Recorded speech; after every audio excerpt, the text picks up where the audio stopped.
Take roll call. Councilman Brennan? Here. Councilwoman McKinney? Here. Mayor Walsifer? Here. Councilman McCracken? Here. And Councilman Carmelli is absent. Thank you, April. If everybody could join me in saluting the flag of our great nation. Pledge allegiance to the flag of the United States of America, to the republic for which it stands, one nation, under God, indivisible, with liberty and justice for all.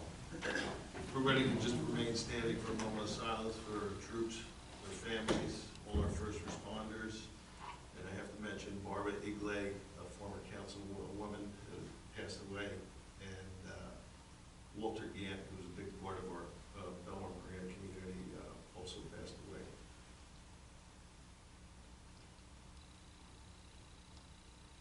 Thank you.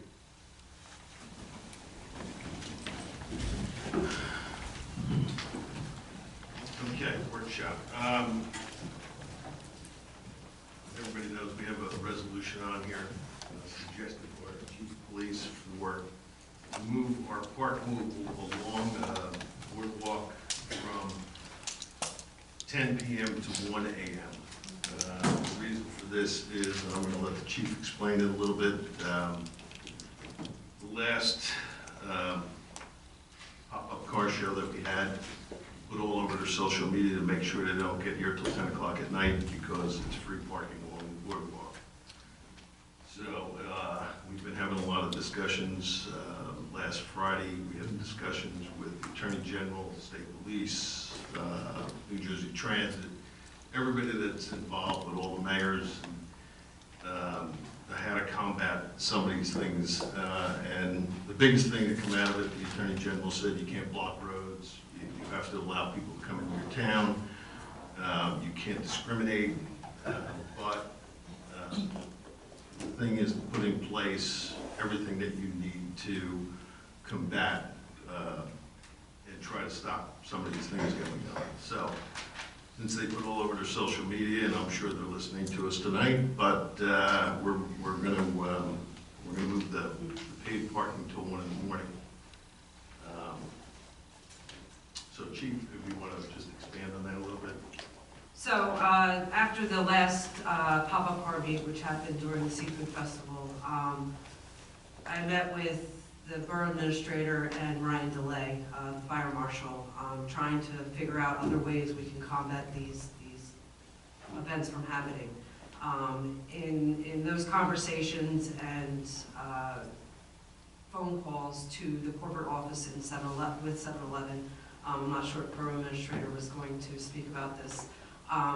We were able to get cooperation this time with them due to Title 39 under the motor vehicle and the traffic violations laws.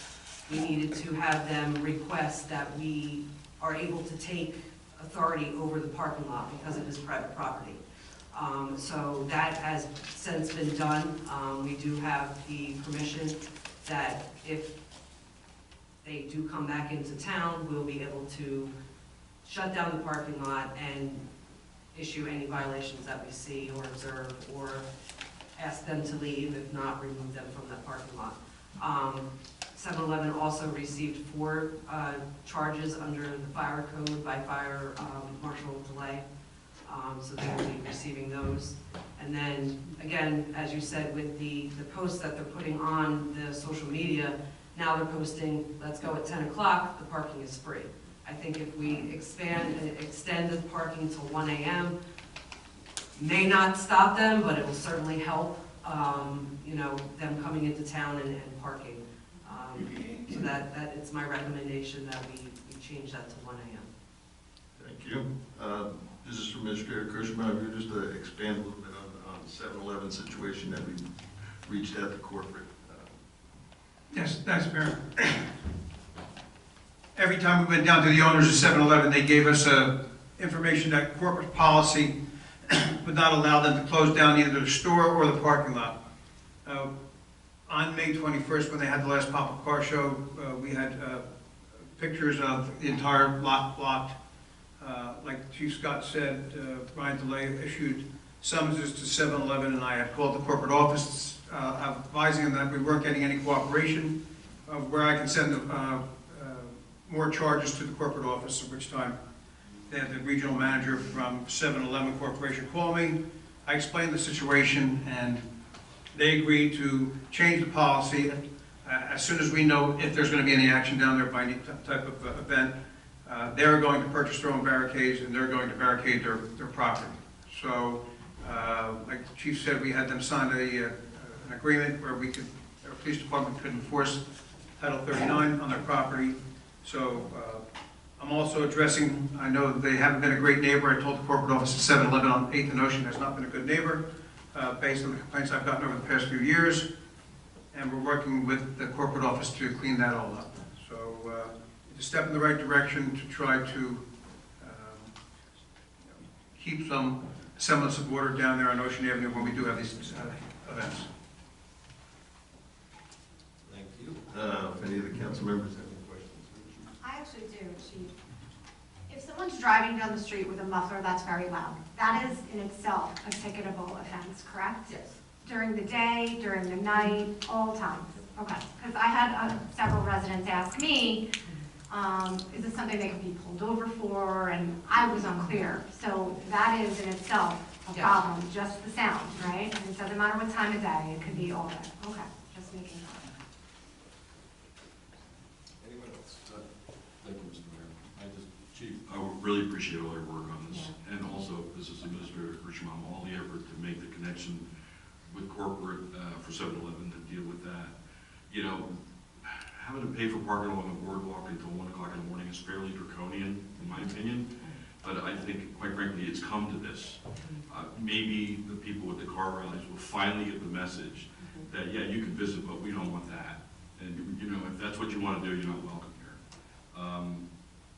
You know, let's just see what happens. But I'm going to support you. I want to tell you, I really appreciate all the work you've done. Yes, thank you so much. All right, I don't think I have anything else for workshop. April, do we have any petitions? I have not received any petitions. Okay. Approval of minutes, May 17th and May 21st. Can I have a motion to approve the minutes for the May 17th meeting? Motion. Second? All in favor? Aye. Anyone opposed, abstained? And then can I have another motion to approve the minutes of the May 21st meeting? Motion? Second. Councilman Brennan? Yes. Or all in favor? Yes. Everybody was here. Anyone opposed? Okay, what's the council president, Kraken? Yeah, report this evening from the Shade Tree Commission. Yesterday, they completed planting the trees for the beautiful Belmar program. In total, just under 30 trees were planted, some in backyards and many in the planting strip. The Shade Tree Commission worked with Fernbrook Nursery of Bordentown to offer the trees delivered and planted and guaranteed for $325. So thank you volunteers with the Shade Tree Commission who participated in that program, and thank you to all the residents who participated in that program as well. It's greatly appreciated. Thank you. Councilman Brennan. Thank you, Mr. Mayor. This is the first meeting since the Seafood Festival, and I just really want to congratulate the Belmar Police Department and the DPW for the great job they did with the Seafood Festival. I thought it was a really, really well done event, very well run. It was hot, but it was also really, really successful. I think I was really happy to see it back. There's an Environmental Commission meeting tomorrow night. The Tourism Commission that was scheduled for today has been rescheduled to next Wednesday, and next Tuesday there's a Harbor Commission meeting. The only other thing I need to add is that the walking tour podcast of Belmar and the Belmar Treasure Trail, all the signs have been ordered, and we're actually awaiting delivery of the first bunch of them within the next week and a half. And I'm looking forward to seeing all that stuff be installed so we can really launch the Belmar Treasure Trail. That's it. Thank you. Thank you. Councilwoman King. Thank you, Mayor. I concur with Councilman Brennan about what a great job the Seafood Festival. Everybody did a wonderful job with police and DPW, everybody involved. It was a really great event and great to have back. My next AGA meeting is actually next Tuesday, the 14th. We haven't had one since the last meeting. The next recreation meeting is actually tomorrow, so I will be able to report on those next meeting. Quick around the schools. Belmar Elementary School, they're having their 8th grade dance June 15th, and then June 16th is graduation for the 8th graders. June 17th is their last day of school. St. Rose Grammar School, Thursday, June 9th is 8th grade graduation, that's this week. Last day of school is next week, June 16th. And then St. Rose High School seniors graduated last night at Monmouth University. Classes end actually this Friday for the underclassmen, and the finals are all next week, the 13th to the 16th, and finish on the 16th as well. And that's all I have. Thank you. Just to bring up the Field of Dreams that was scheduled for Saturday. The teams that were supposed to play are looking at the weather, and we're moving that to the 25th because they feel more comfortable instead of setting everything up. And if it starts raining, they don't want to play in the rain. So we're going to move the whole program to June 25th. I want to talk a little bit about on July 1st, we're having an event to light up the Taylor Pavilion as part of our 150th year anniversary. There's a company coming in, they're going to do a whole big light show on the Taylor Pavilion before the fireworks start, about 45 minutes, and we're going to be raising money for the Wounded Warriors that night. So it should be a really good event. If we have a rain date of Labor Day, Friday before Labor Day, it happens to rain, but we're hoping it doesn't. So that event is scheduled. All the signs for the buy board, all the new signs are in, so you're going to be starting to see them come up on the boardwalk very shortly, because they got all delivered, right? Business administrator. Yep. So hopefully within a week or two, they'll all be on the boardwalk. So that's all I have. But I mean, one other thing, I know Councilman Brennan mentioned it, but the events that we had for the Seafood Festival, everybody did a great job, DPW, Police Department, and we made it through the first big weekend, which Memorial Day was, I think it was a record for the beach on Memorial Day. There was a lot of people on the beach, so everybody did a good job, so I want to thank all of them. And that's all I have.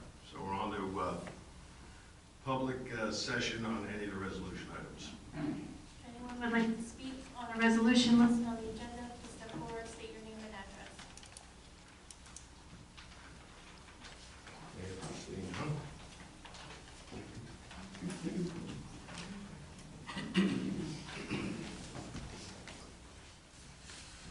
I'm Maria Rantanaro, 1246 Pine Tree Way. I'm concerned about the resolution about the paid parking until 1 a.m. I was disappointed that the paid parking went up last year to 10 p.m. That made that nightly summer walk that I cherish with my husband and my daughter, and going and getting ice cream, and now we were paying for that as residents. We used to be able to do that after dinner without being charged. That is really disappointing. And I know that there's a lot of locals who aren't able to walk right down to the boardwalk. And I think we need to be really taking them into consideration as well. I thank you so much, Chief Scott. You've got a very difficult job. I love the idea that the motor vehicles said that they can, you can now take authority of the parking lot at 7-Eleven. That's fantastic news. I think that giving the charges for the fire code for 7-Eleven, also fantastic news. But I'd like to look at other avenues without taxing the locals, the ones who are the law-abiding citizens doing the right thing. I just feel like it's just too easy to rack up all of these charges, and we're feeling them. We're feeling them. And so I'm wondering if we can have more signage, maybe that signage about this is the cost of your violation, this is a violation, you will be charged, and maybe a social media campaign as well, coming directly from Belmar, and see how that goes with other initiatives that maybe the residents are coming up with before we go ahead and have our paid parking to our boardwalk till 1 a.m. That seems unnecessary at this point. Thank you. I have a comment about that. Chief, you can still park for free on the other side of the street, correct? And all the street parking is for free, correct? Okay, just clarify. Yes, Jeff? On the parking, Wait, yes, we can park. wait, I'm sorry, sir. John Just- Walsh, Thank you. 1101B. Yeah, we can park across the street. Some people can't, and in the summertime, there is no parking across the street. There's no parking anywhere. So who gets beat up? Us. My wife has a problem with, she needs oxygen. She has to drive down there. We don't have handicap plates. We live here. You're throwing the baby out with the bathwater. You know what? Because a couple of, well, not a couple of jackasses, but because these people come into town, like you were just saying about the mufflers, there's more than one way to skin a cat. Make these people uncomfortable. I don't care if people come into this town, but they're not bringing anything into this town. They're not spending money, they're just causing trouble. Right? Let's attack what's gonna, the people that are doing it, not the people that are paying the taxes for it. We're taking the brunt because of some jackass. And this too shall pass, because if we do what we should do, and that's because I've said it, people go, you can't do it. I said the same thing about the mufflers. I would have the guy stand, I was a police officer before I became a fireman. I would have guys stand at the corners, any stop sign. They go through, grab anything with their light out, give them a ticket. Remember the song The Tax Man by the Beatles? If you take a walk, we'll tax your feet. Same thing. All right? If it gets too hot, if it gets too cold, we'll tax the heat. But let's attack the problem, not make a problem for us. Well, you just said, oh yeah, you can park across the street. That's all fine and good on Tuesday to Thursday. But the rest of the week, when people have off, there is no parking. And that's all I got to say about that. Thank you.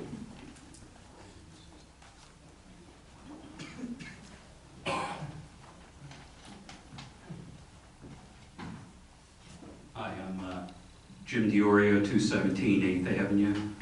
I think one of the issues, you've addressed one of them with, clamping down on 7-Eleven. But the problem is, all the residents on 8th Avenue, we hear the sound for 4 hours at a clip. So these cars are going to come into town and just drive around and around, whether they can park at 7-Eleven or not. And I think you need to address, that's the root cause of the problem, is the speeding and the loud exhaust systems. And you're clamping down on 7-Eleven, it's probably 15 parking spaces. And you should know that last year they put a pod in 2 of the spots, and I went to code enforcement to say they really shouldn't have a pod in their parking lot, taking up 2 spaces that they got their CO for. And the pod is back, and you should also know what they're storing in the pod, which are plastic water bottles. And anyone with medical background knows that there's thermal degradation of all those water bottles that we're selling to residents in this town. And that pod has to be 120 degrees in the summer. And I went to code enforcement last year. By the time they got them to move it, it was October. All right? The pod is back. 7-Eleven is a bad neighbor, and we should do everything possible to clamp down on them. But that's not going to stop the noise and the speeding. So that's all I have to say. Gee, when we went to 10 p.m., that actually was a good deterrent for them, correct? It was. Yeah. So I know it's a tough balance, and like Mr. Durio said, to listen to them, and I'm sure they're going to be here probably tomorrow night because they monitor our meetings. I mean, we need everything in our power to figure out how to deter them from coming to our town. They won't go to Asbury because of the paid parking. They won't go to a lot of other towns because of paid parking. So I know it's a hardship till 1 in the morning. We talk to the businesses down there. They don't have a problem with it because them coming into our town doesn't help their businesses. So I still feel pretty strongly in moving it to 1 o'clock for summertime. Can April? I have a motion to close the public session? Motion. Second. All in favor? Aye. Can I have a motion to approve the resolutions as listed on consent agenda number 1? I'll make the motion. Second. Councilman Brennan? Yes. Councilwoman Kinney? Yes. Mayor Walsifer? Yes. Councilman McCracken? Yes. Can I have a motion to approve the resolutions as listed on consent agenda number 2? I'll make the motion. Second. Councilman Brennan is abstaining. Councilwoman Kinney? Yes. Mayor Walsifer? Yes. Councilman McCracken? Yes. Next is second reading and public hearing on ordinance 2022-10. This is an ordinance amending chapter 19, section 46, which is handicap parking spaces. If anyone would like to speak on this ordinance, please step forward, state your name and address. Seeing none, can I have a motion to close the public hearing? I'm sorry, April. Ms. Kramer, you raised your hand. Yeah, Eugene Creamer, 4th Avenue. I think everybody can hear me. So we'll be on the internet. Yes, Mr. Kramer. Eugene Creamer, 4th Avenue. This ordinance is going to remove one handicap parking space and create another handicap parking space. I did check, and this part of the borough's code gets changed quite often. I did check the borough's code, and I did recognize one identified space on 204th Avenue that should be removed from the list of handicap parking spaces.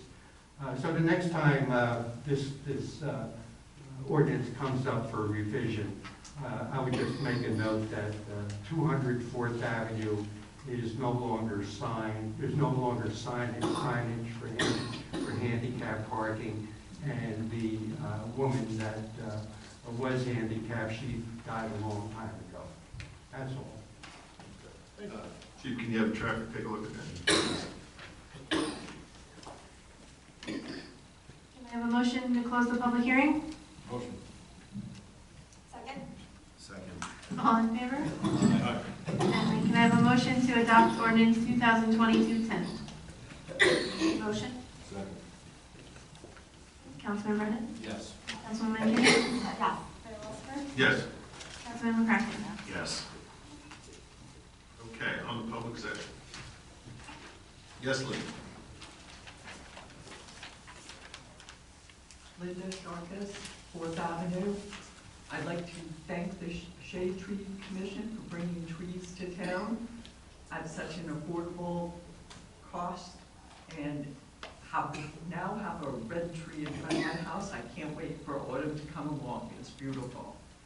And secondly, I'd like to thank Belmar Gear for finally providing athletic wear for the residents of Belmar. And I think they did a beautiful job, and thank you, Suzanne, for the wonderful design. Really appreciate getting this out there and sharing what you guys wear. Thank you.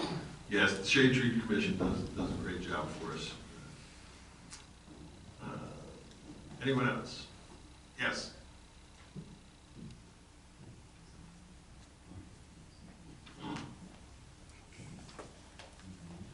Ellen Zabian, 217 9th Avenue. So I wanted to ask a couple questions on the skate park and the status of the skate park, but Councilwoman Kinney, you mentioned the Parks Commission meeting, perhaps earlier today? Recreation? Recreation? So does that oversee the parks as well? The skate park is separate right now from recreation. Just the skate park, not the other swing sets and 6 other parks? As far as I know, the skate park situation is being dealt separately than recreation. So we didn't see it listed as a commission and recreation commission, and we didn't see it listed in the calendar that you were having a meeting. Barry Trogo is the head of recreation. He's the one who posts the meetings. Okay, so can you maybe, They don't deal with the skate park. Recreation does not deal with the skate park. right, but just the meeting itself isn't posted, so there's no notice. And can you tell me what members are in that commission? Because we don't see that listed either. Yeah, there's about 5 of us that are there, and honestly, I really only know their first names. I don't know their last names, but if you're welcome to come to the meeting if you would like to tomorrow night. It's here in Borough Hall at 6:15. At what time? 6:15. 6:15?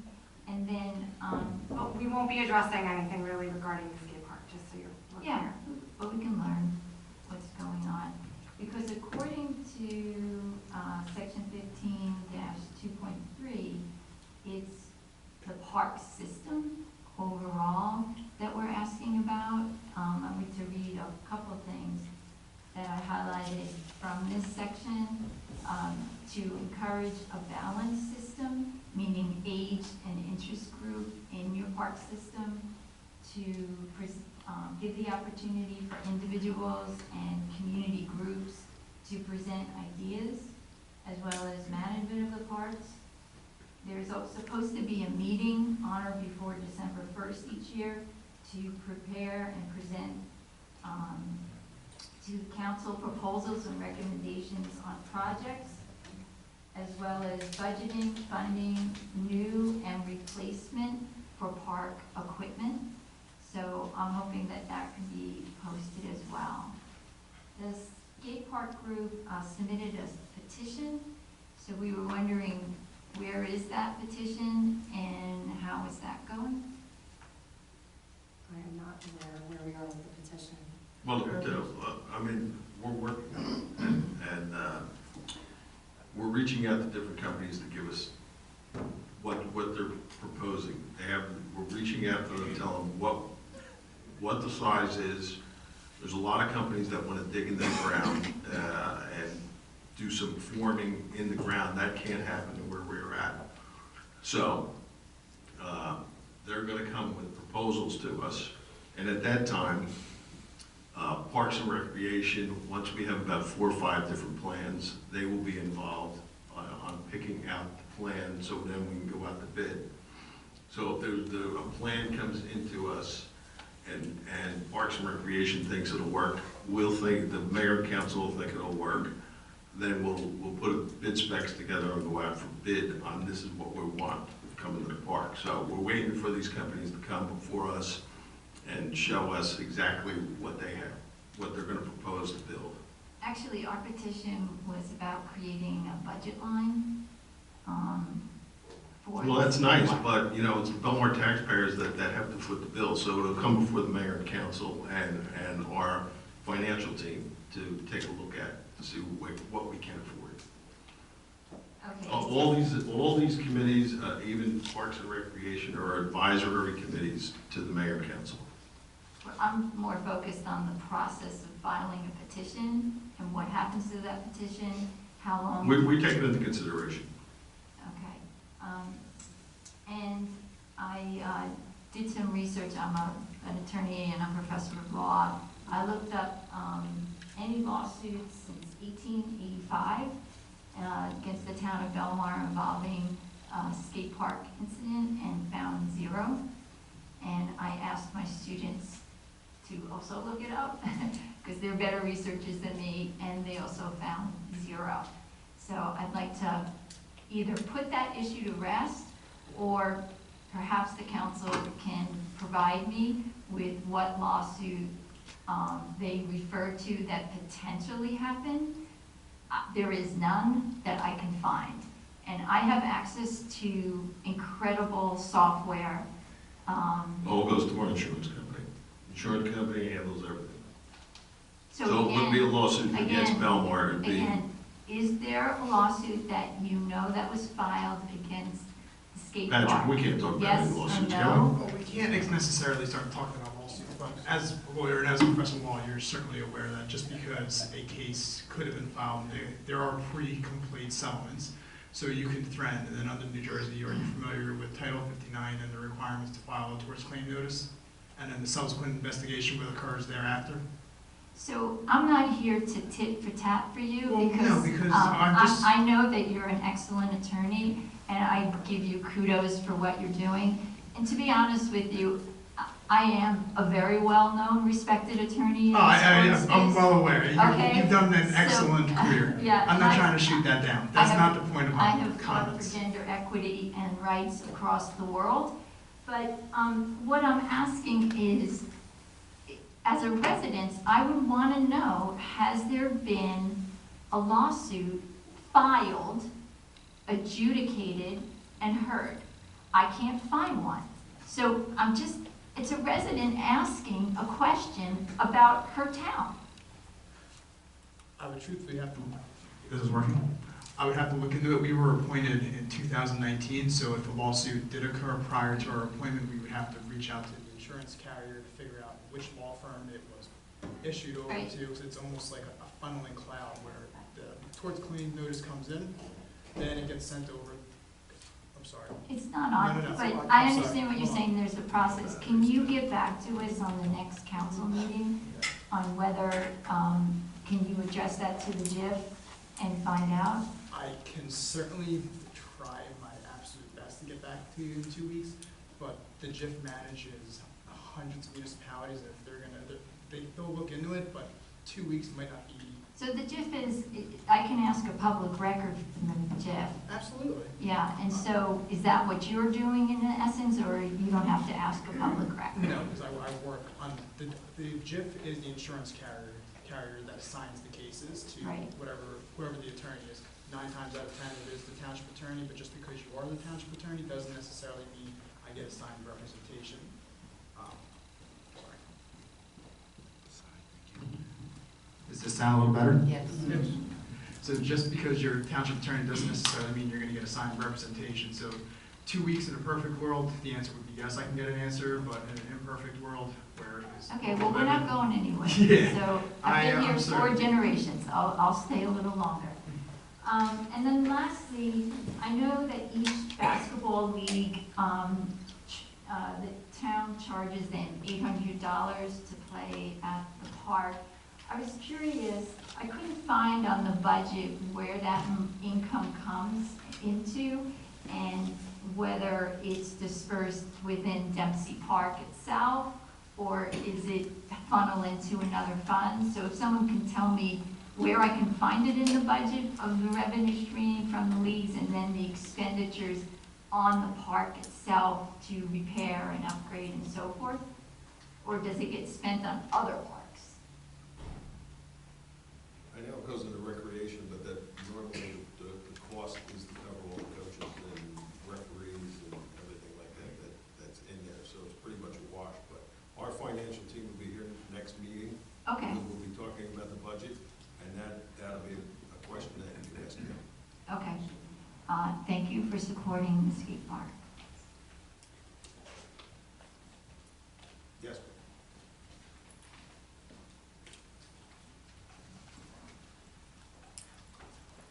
Claire Hayner, 18th B, 3 things. First, thank you very much for straightening out community policing as far as everyone calling into headquarters so we can have accurate recording of all the calls and not just residents saying this happened, that happened, whether it happened or not. So thank you very much for that. Second is thank you to everyone involved for the speeding. You're doing this speed on 18th Avenue. That sign went up. We saw the brake lights happening and everybody slowed down. You can see your speed 2.5 blocks back. Mayor, can I just make a comment? I know that there have been some concerns about speeding in town. I was made aware of all of them. We're in the process, actually, they are ordered, and we're just waiting for them to be delivered. We have 2 more speed signs coming. We also have the mobile one that we're moving around town, and the traffic officers are in charge of that.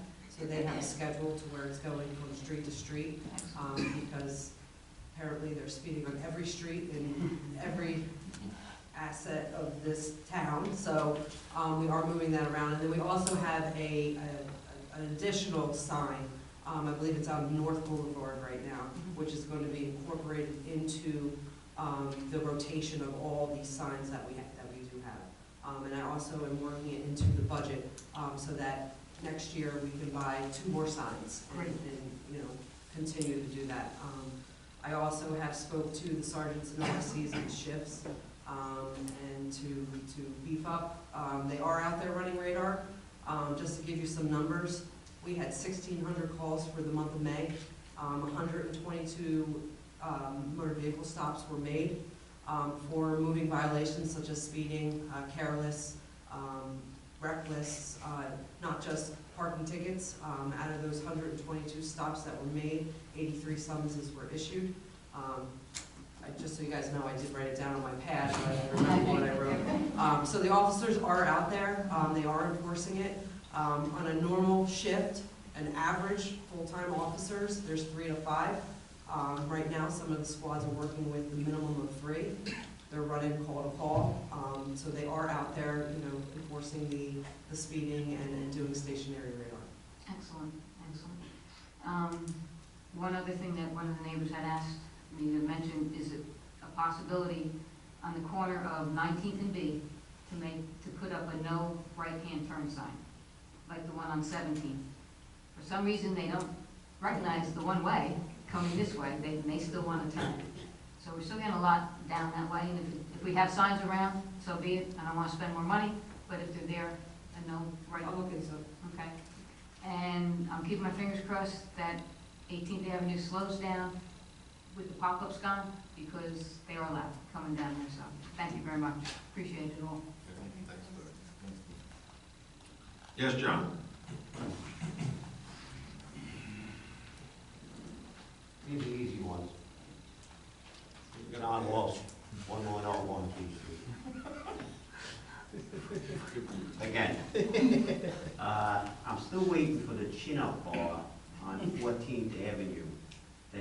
It's there every year. They put up the pieces of wood, and then the pieces of wood disappear. I don't know what, I mean, it's COVID still going on. They still got one down on 4th. We'll take a look.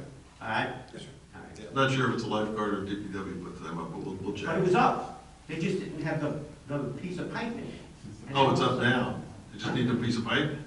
Is that all they need? No, I just went by today. It wasn't there. Oh, it's not there? Oh, all right. No, it was up when they were doing the fences and everything, and then it was just gone. It's still gone. I was just waiting for it to go back up. Doesn't cost any money. All right, we'll check it All right, out. and then the other thing, there's a pothole on your block, 11th Avenue, in front of that that White House with the guy with the dog, you know the guy I'm talking about. The 7 family, all right, you know the guy I'm talking about. Yeah, everybody knows that guy. Anyway, there's a pothole right across there. Nobody's gonna break their neck. I keep, at night, I ride my bicycle, I forget about it, but it's bad. I wouldn't complain, but it's bad. Nobody's gonna get hurt. It's right at 11th and Big. Ed, if you could, Yes, it's front of, right there. it's in front of 219, 11th and Big. 219, 11. 11th, right, good. That's all I got to say about it. Thank you. All right, thanks. Anyone else? Yes.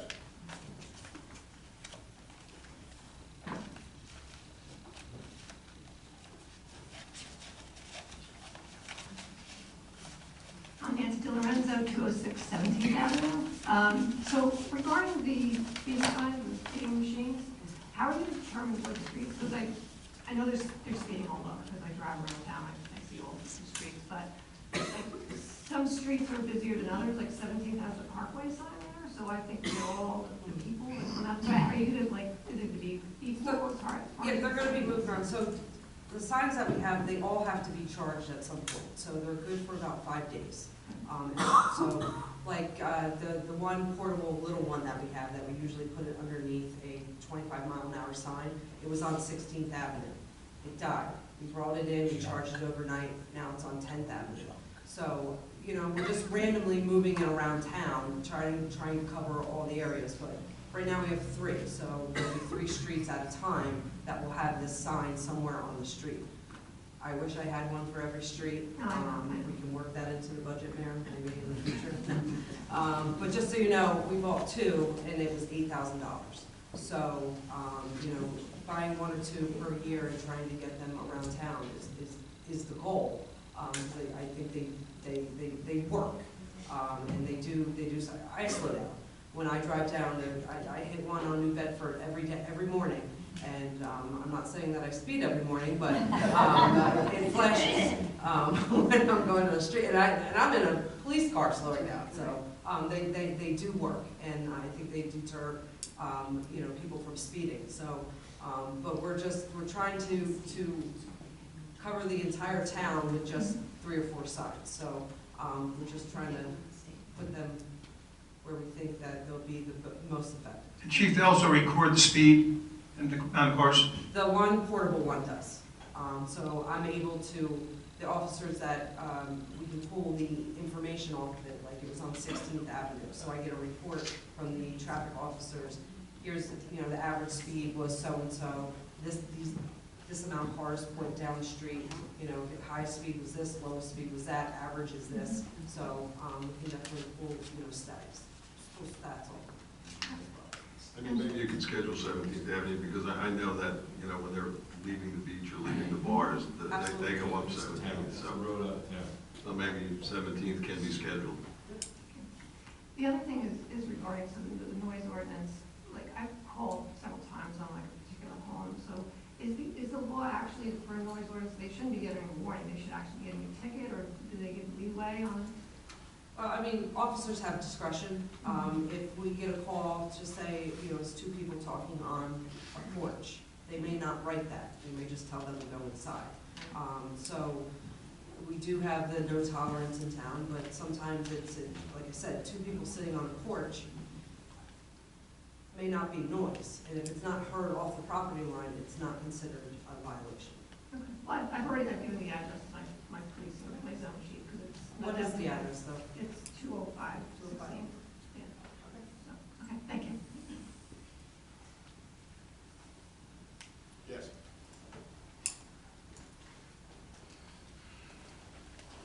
It's been a while since I've been here. Sharon Mahoney, 800 Main Street. So I've got a few things.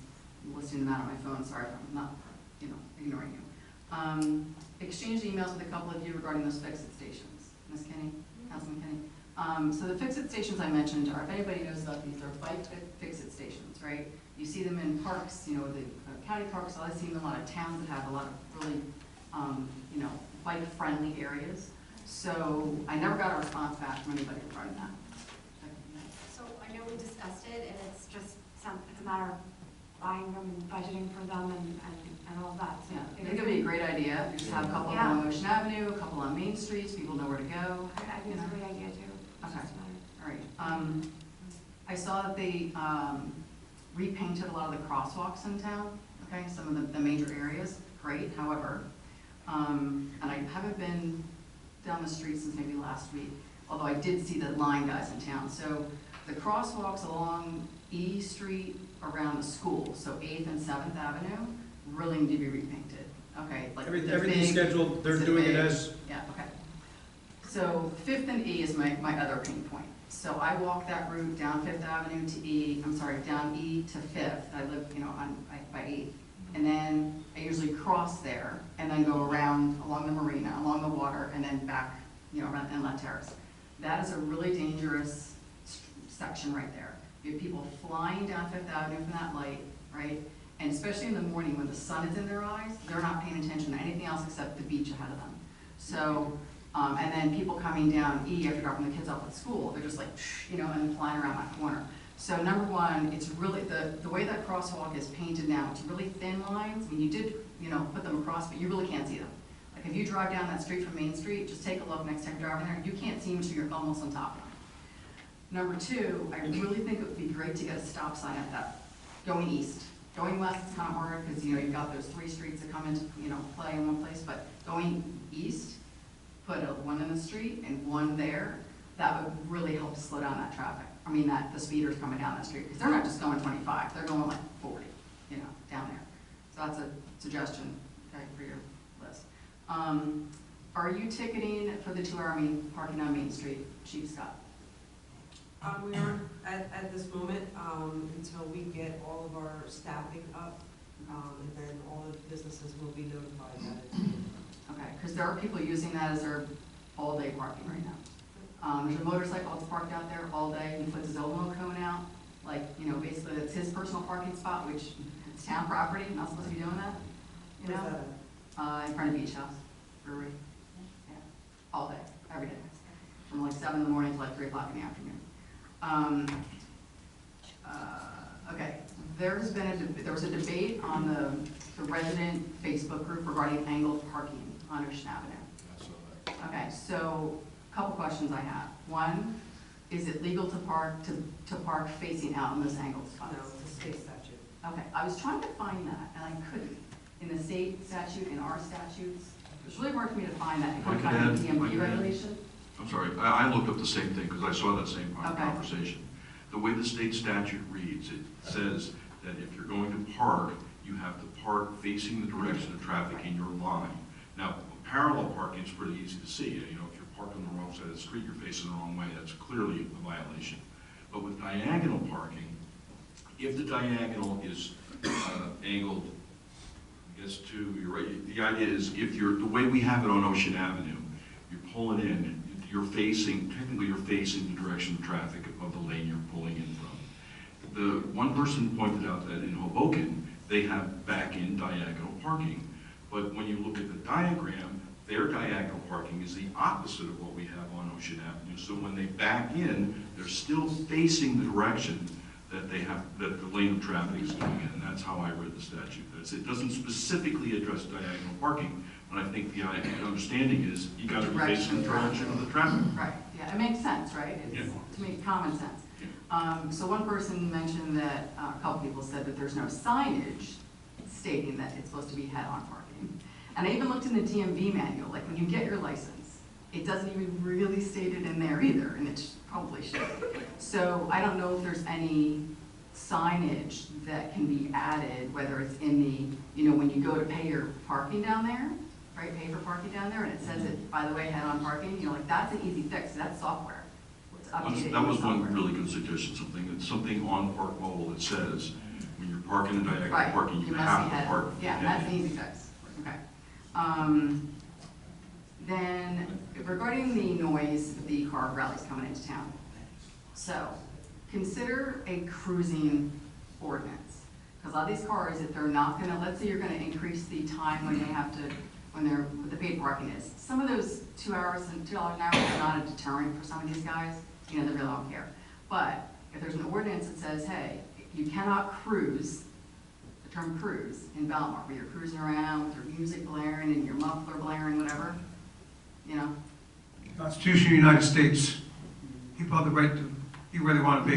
You want somebody to tell you you can't walk down the street? No, but there are some towns that prohibit the cruising, where you're just cruising through town, with the loud noise and the mufflers. What you have to address is you have to address the violation. You can't just blanket everybody. You have to pick the violation, and that's what the police officers do.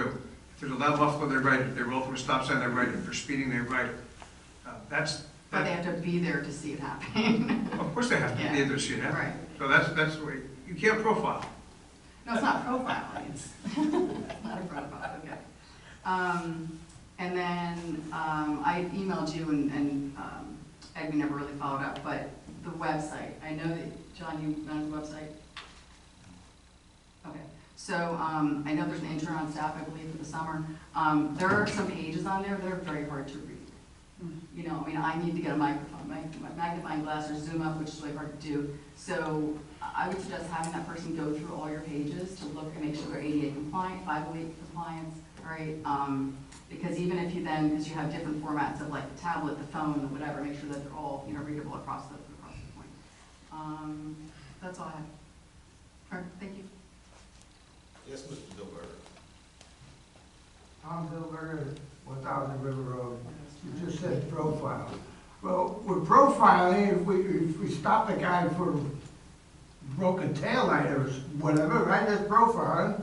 We're stopping him for a specific thing. We're profiling the guy, or the loud muffler, or whatever. But I understand the problems. I live in town and everything. But the good thing about me is that through a whole lifetime of losing my hearing, I don't hear as much as most others. But the thing is, just let me caution everybody. This summer, this is a different time we live in.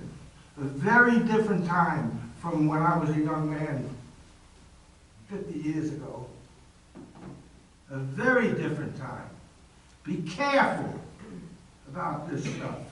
Don't come down too hard, because the Lord knows what can come of it. You just never know anymore. It could be just a loud muffler, and all of a sudden you got an explosion on your hand. This is now.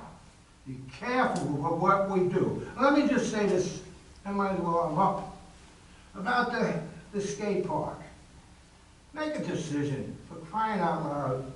That's the one thing the boys like in this town. I mean, make a decision. If you're going to get rid of it, tear it down, make them a little more parking spaces. What the heck?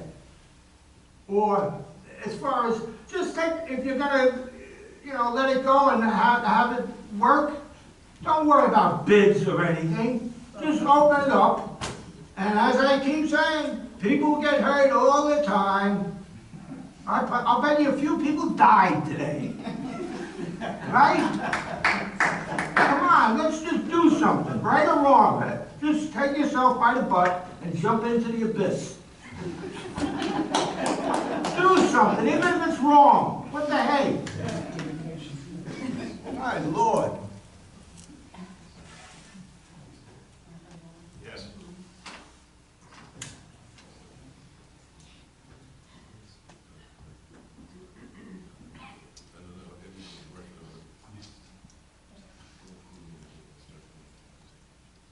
Jane Simmons, 1613 State Route 71. So I just had a question with regard to what was discussed earlier when Ellen came up.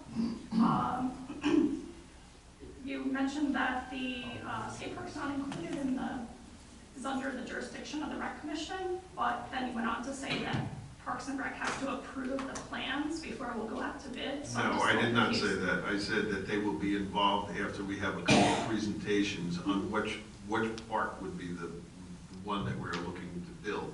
Correct. So, once they come in with their plans, and we take a look at them, Parks and Recreation will be involved in saying, we think that this would be the appropriate park for us. But up until that point, they're not involved. Well, first we got to see the presentation. So Right. what do you want them to talk about? There's nothing really to talk about. Okay, well, We're waiting. let me add to that in saying that per the skate park project, the Tony Hawk Foundation, you really need to get public input on those plans. So if you have multiple plans, if you want a park that people are going to go to and want to skate at, you need that public input. Should put it up for the public to see, the different ideas. I'll say it again. Once we have these companies come in and tell us what their design and what they think would work for us, Okay. that's where we'll have a lot of public input.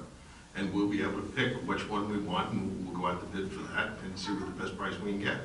All right, as long as, it's not just a closed-door meeting and, the decision is made. No, they're going to present to the council. We're going to have a presentation here. Okay. We're just waiting for them to, a couple of them do designs where they dig out into the ground. That can't be possible in dense I park. understand that. I understand it's a brownfield and it can't be So excavated. they have to build it above So ground. they just need to be made to understand that that's not the Right. case here. That's the criteria you have to deal with. Yeah. Now, just to give you an example, Jackson Skate Park, it's all concrete, and it was just built right on top of blacktop. That's a great example of a possibility of a design.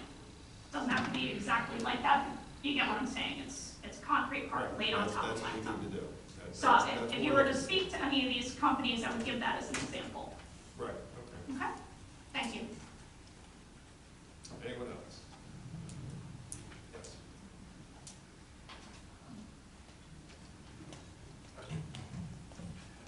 Forgot one more thing, Sharon Mahoney, 800 Main Street.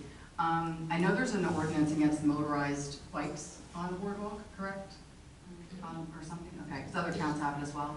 I think that needs to be expanded. It happened in Spring Lake, happened in Belmar to me. These kids on the skateboards that are motorized. So I think any motorized vehicle, any motorized thing, you know, skate parks, whatever it is, just motorized, the word motorized, because the e-bikes is a specific thing. You say, oh, it's not an e-bike, I'm on a, you know, whatever skateboard.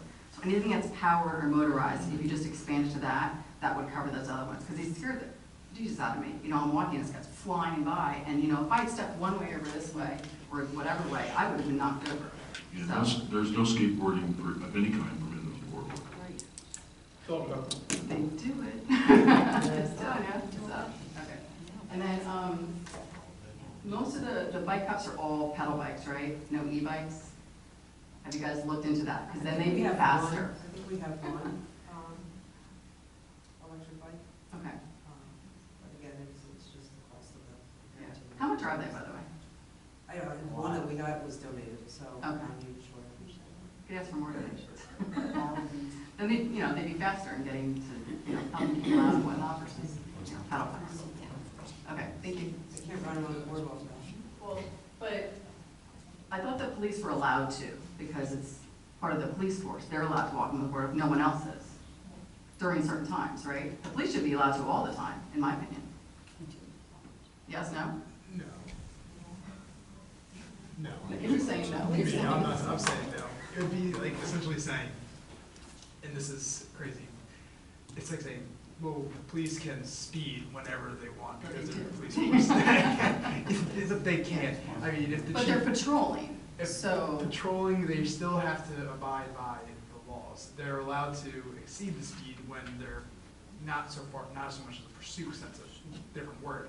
But if there's an individual who they observe exceeding the speed limit, then yes, they can exceed the speed limit to catch up. But if the chief found out that one of her officers was going 65 and a 25 every day, I'm sure she would have a lovely internal affairs investigation into him, which we would not want to trigger. So if she finds out her officers are violating the ordinance, it's a uniform approach. If it was a unique situation where they were responding, then yes, the police would be permitted to do whatever they need to. Okay, thank you. Yes, Terry.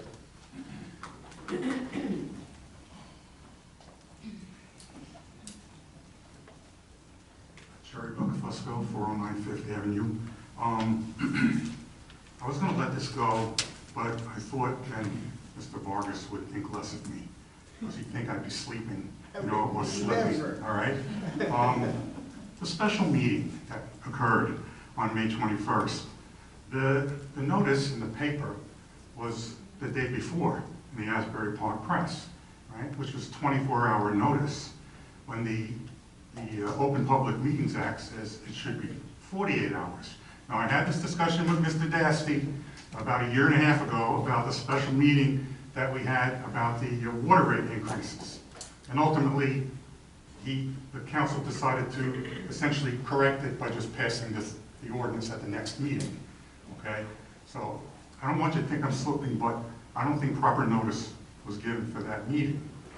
We also have an ordinance in town, 2-6, meetings of council, special meetings. I'll just go to the relevant parts. It also refers to the 48-hour notice, but there's also a part 2 to that meeting that I'm objecting to too. The meeting, I have it here, had 2 items on the agenda. They had the 2022-91 resolution of the Borough of Belmar County of Monmouth allowing self-examination of annual budget. And then 2022-92, which was the resolution introducing 2022 local municipal budget. Well, it's pretty clear that the town ordinance says, I quote, "No business shall be transacted at any special meeting other than that specified in the request." So what was advertised for that special meeting was, it said, introduction of the budget, and then it went on with this language, and any other thing that may come up, which is not the way the ordinances read.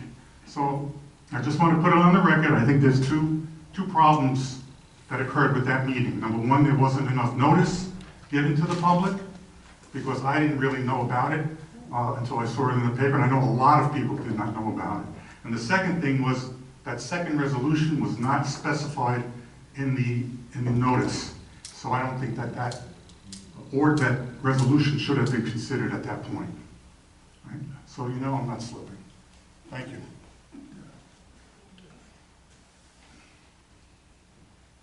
Yes, you will. Yes, back.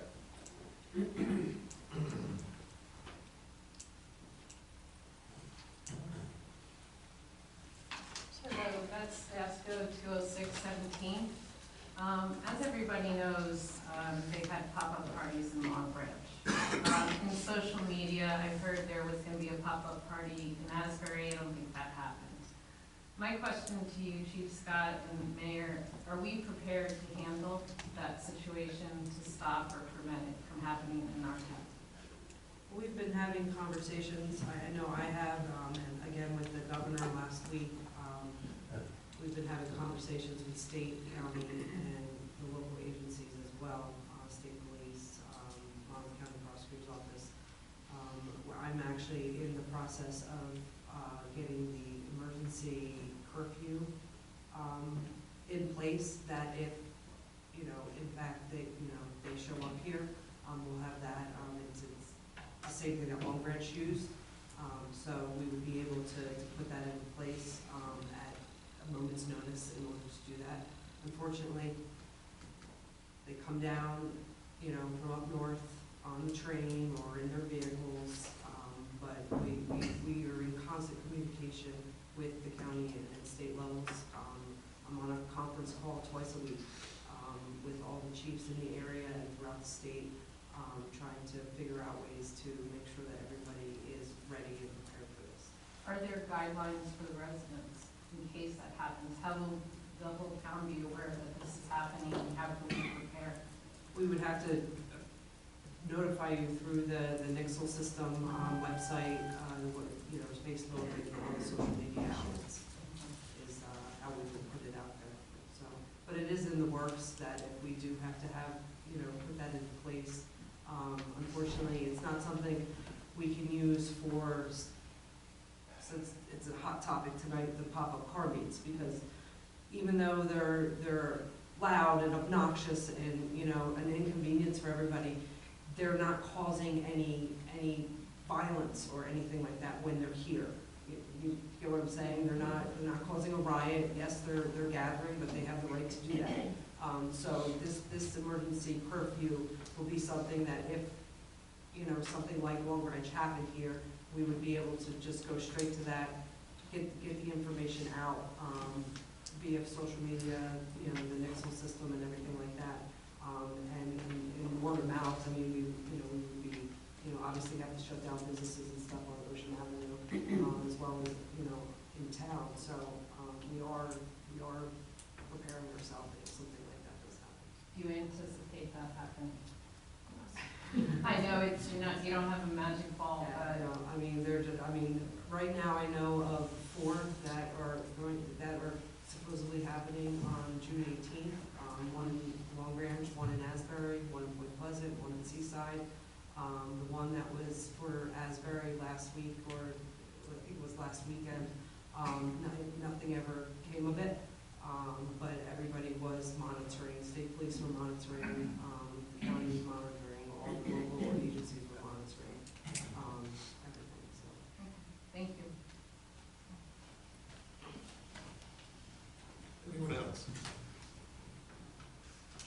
Yes, John? Always want to do is John, 516 11th Ave. Just want to let everyone know that if you're a Nixle system, just to be safe in the neighborhood, you can do 888-777. Make sure you do that so you can be up ahead of all alerts. And you can also do our website, Get Alerts, right at the top, and you'll be able to get that and do what you need to do there. So please check out our website, and we appreciate everyone. Be safe. Thank you. Thanks, John. All righty. Yes, Joe?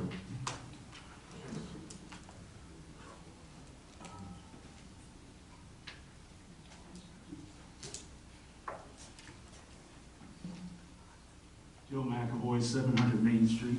I just got a few brief things in here. It's been a long night already. First of all, Mr. Vargas, I got a question for you. There was an internal affairs investigation launched that involved Mr. Kirschenbaum. We will not be discussing any personnel matters. You can't discuss the outcome of that? We will not be discussing any personnel matters. When he threatened somebody? We will not be discussing any personnel All matters. right, good enough.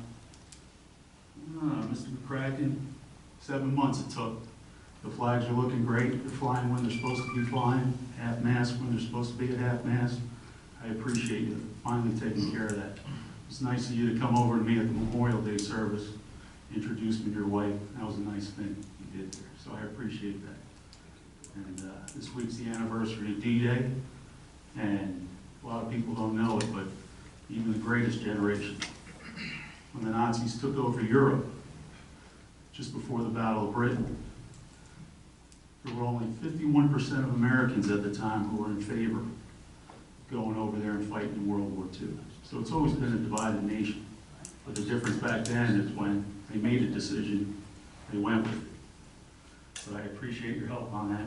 Once again, now that we have the flags all squared away, we got another flagpole out front that's empty all the time. It'd be nice if we could get the Belmar flag up there, not every day, just when people like Cecil Lear pass away and we honor him, or people like Barbara Higley die. You know, maybe put the flag at half-mast, put their photograph here in the in Borough Hall for a day, and just honor them for a day. Because you can't put the American flag at half-mast. The mayor can't authorize that. But you can put a Belmar flag up there and honor citizens who, business owners in town for over 50 years, people who founded, you know, national organizations that changed sports. Cecil Lear was he's a big deal. So, just a thought, that's all. You know, just to do a little extra for the residents.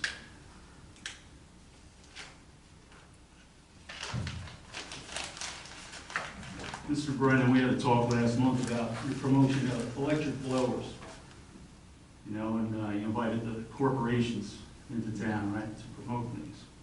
Now listen, I mean, you want to think globally and act locally. These corporations, these multinational corporations, they already got websites, they got $1 million marketing campaigns.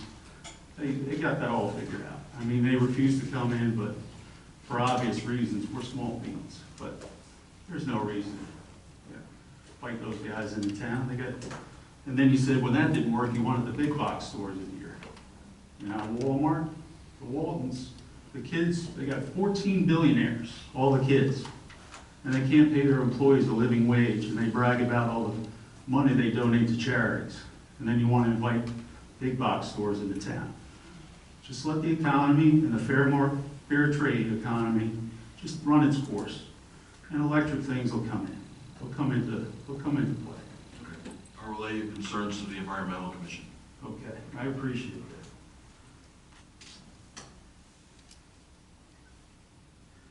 You did promote Xeriscape, and I appreciate that. Xeriscape, it's a good thing. You know, when people realize they don't have to mow, they don't have to water. The place can look beautiful. They can come out the door instead of picking up the garden hose or lawnmower, they go straight to the beach and eat the rush.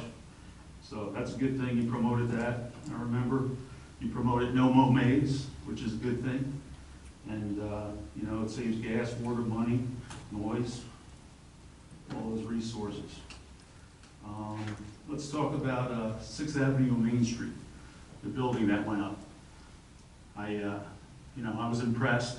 that it was Greg Capalco, and came in within all the zoning regulations, right? Fits in with the decor in that block, and it's a great thing. You know, he's a responsible developer, he lives in town, I don't know him, I'm not promoting him, I don't know him from Adam, but, you know, it's a nice thing when that happens. The only complaint with that building that anybody had was it's cookie cutter style. Everything's starting to look the same no matter what town you're in. But for somebody like you, you can do something like promote a green roof, you know, an architect who has a green roof, just maybe a little garden up there just for the residents, some ornamental trees on the roof. That would get us on the map. People come down Main Street, wow, look at that, that's different. Puts the architect on the map, puts the developer on the map, and it helps the environment out. Okay. When he comes in for the redevelopers agreement, we can talk about that kind of thing with him, ask him to do that. Right. That's when that's the part of the process when that kind of thing happens. Yes, sir. And then also on 9th Avenue on Main Street, you know, they offer, well, they tore the bank down, first of all. It was sad to see the bank go. They couldn't incorporate it in the design. 10 days after the bank was torn down, Spring Lake, you know, preserved theirs, put theirs on the preservation list. They saw what we did, and they were like, you know, let's do this now. You know, that's, the horses left the barn already on that one, but it was 3 stories, and then it went to 4, correct? That parcel was originally zoned for 4 stories. It was originally zoned? Yeah, that's why they were able to get it. We couldn't have told them no, because then we would have been guilty of spot zoning, and they would have taken us to court, they would have won. All right, thank you. Thanks for clearing that up. I didn't know that. Let's see.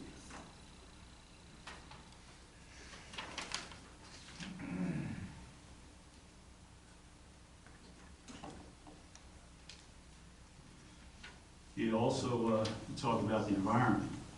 Real quick, noise pollution. It's a big thing. I've been in the same apartment on Main Street for 18 years, and things have changed. You know, on the north end, it was quiet. I mean, we had, way back in the day, we had Patrick's Pub, and that was about it.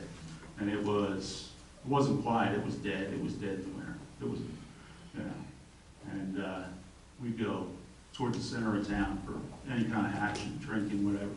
Now, it's a loud part of town, but now in the last 2.5 years, it's an epidemic where from 6, 7 in the morning till, you know, 11 p.m., people drive up, and I don't know, you know, it's like living in Union County now. They drive up, they lock their car, the car alarm goes off, no matter what hours. They don't understand people live up over these places. And it's something I've only seen in the last 2.5 years, and it's an epidemic. And, I mean, maybe you could put that on the Nixel device, Dr. Kinney, because every moderate vehicle, you can deprogram that. I know mine, I hit the key and the lights flash to tell me it locked, you know, but, I mean, 6 a.m., these poor people that live above Beckman's and down in that area, and then 11 p.m. when they're getting pizzas from the other place, it's constant now. And like the car rallies, you gotta nip it in the bud now, or it's just gonna get more and more out of hand.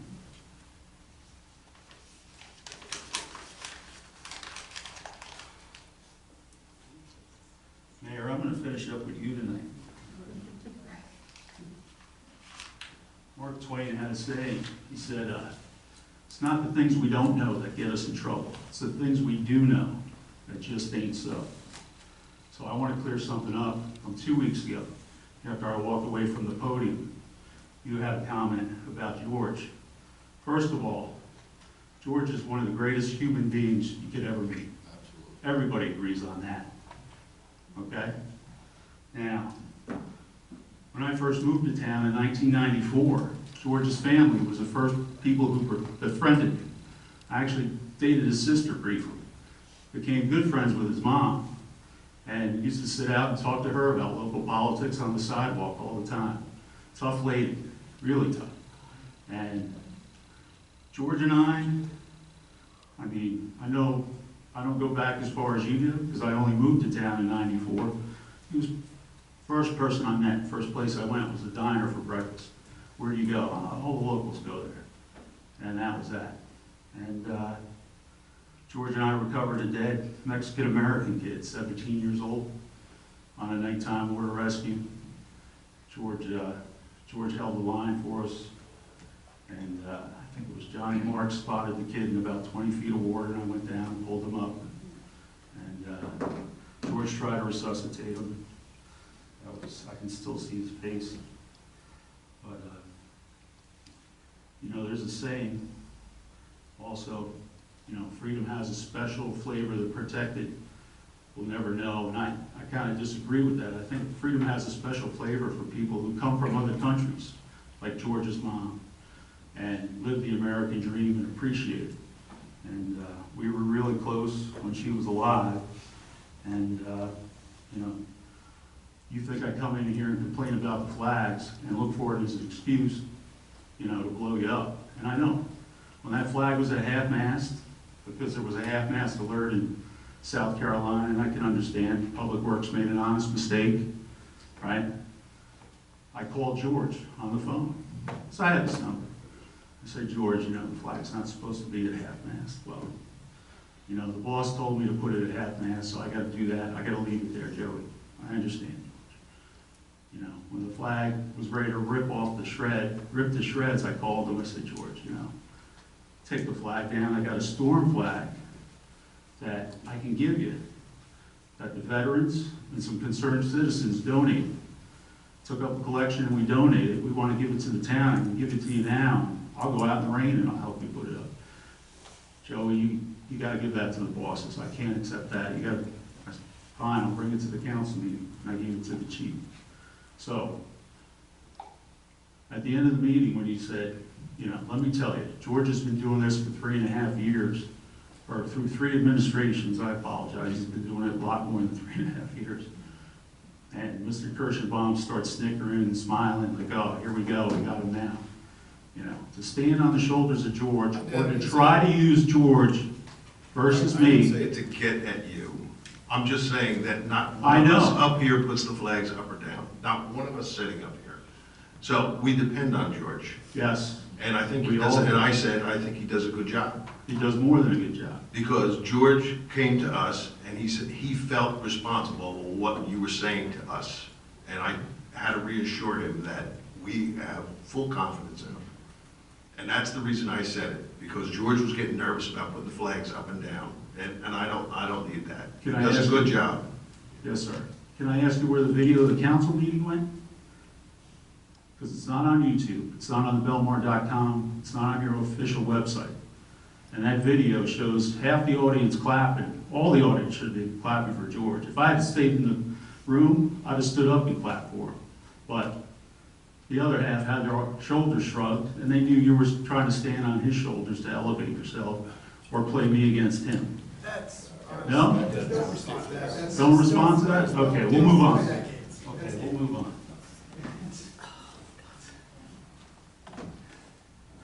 Yeah. It's a shame folks like George don't run for office. You know, there's this myth that you have to be this type A, you know, type A personality to run things and be a great leader. And that's a myth. It's a shame we can't get people like that to run for office and represent us and hire good people to do jobs in town. You know, I really wish people like George would do that.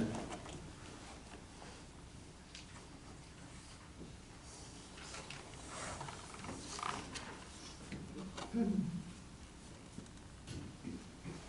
that's all you had to comment on. I mean, there was a resident who compared Cuba, what's going on in Cuba, to what you did to me, where you threatened the local tavern owner and then tried to silence my First Amendment rights here to speak at the council meeting. She compared that to what her family went through in Cuba, but all you had to do was, you had one thing to say, and it was about the flag. You don't want to comment on that either. I know. We can't comment on that either. The mayor has a policy where he can limit conversations to up to 5 I know. minutes. It's going to be called the Joe McAvoy rule. He's never once enforced that. I'm almost done here. I got 2 more lines, Mr. Vargas. You're the only one wasting time. Now you're just arguing with me. I'm not arguing with you. Proceed. This is the open session.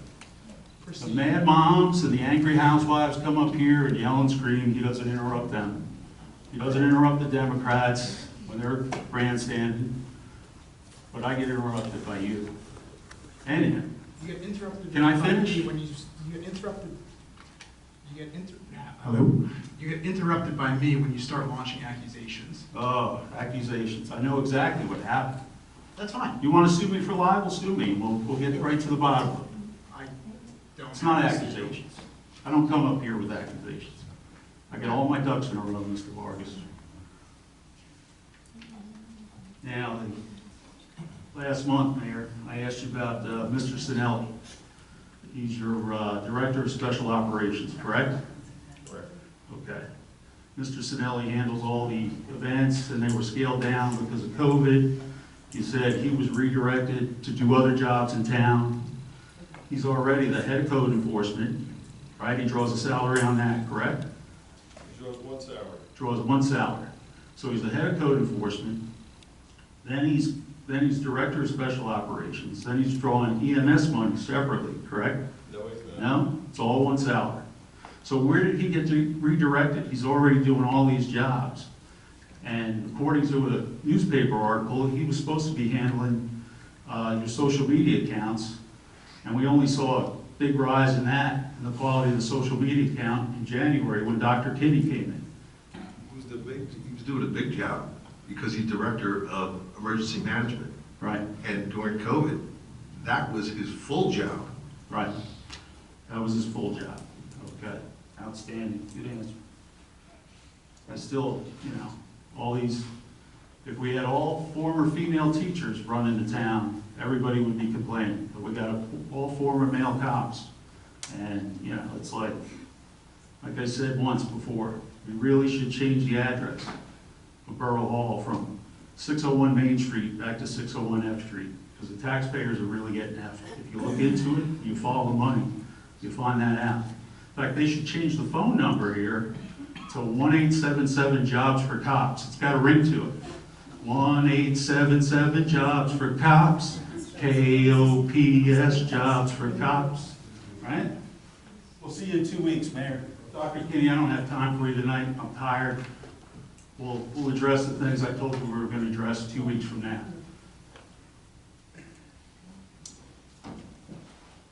Yes, Joe. I would just like to say that everyone in the borough does 15 jobs that are not their own.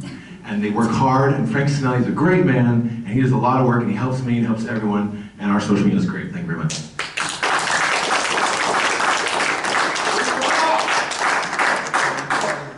All right, anyone else? All right, April?